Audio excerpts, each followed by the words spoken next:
Ito mga boss, 10-wheeler wing van 6M70 double AGR, new pace, 380 horsepower. Yan, ikutan natin. Bagong dating, nasa kanan pa manibela. Ito, 8 stud 11R 22.5 with side grills na rin. Ayan.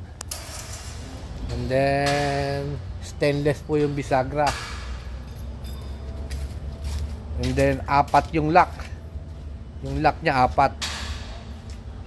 Wala lang siyang center post, pero pwede pagawa ng center post. Ito chassis, pwedeng manalamin sa chassis. Ayun. Kinis ng chassis with toolbox.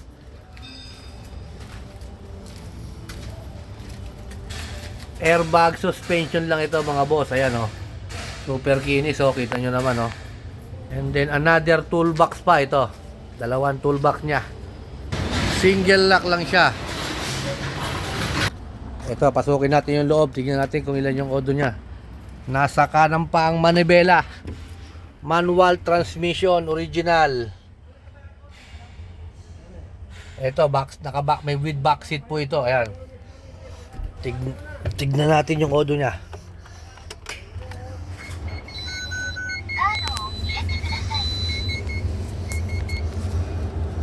Yun. Ito po, medyo maliwanag lang. Ayan.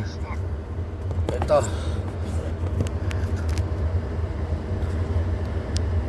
Ito, kanyang odo. Ayun. 1317219. Yan po. Yan lang po ang kanyang odo niya. Ito, ang kanyang dashboard. Original dashboard. With monitor. Ayan. Ganda ng dashboard.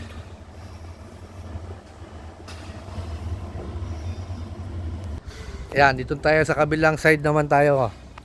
Titingin. With AdBlue. Ito po yung chassis niya oh. Pwedeng manalamin. Napakakinis. Ang fuel tank niya 200 liters. And then 200 liters again, dalawang fuel tank. Ayan, ang pangilalim. Airbag suspension. Ayun mga boss. New arrival to, new arrival. Ayan, stainless at ang bisagra niya. Ito yung kanyang wing van body. Steel flooring po ito mga boss ha. May karga-karga pa sa loob. New arrival. Wala lang siyang center post. Pakinis yung kanyang drop side body. O ayan mga boss, 6M70.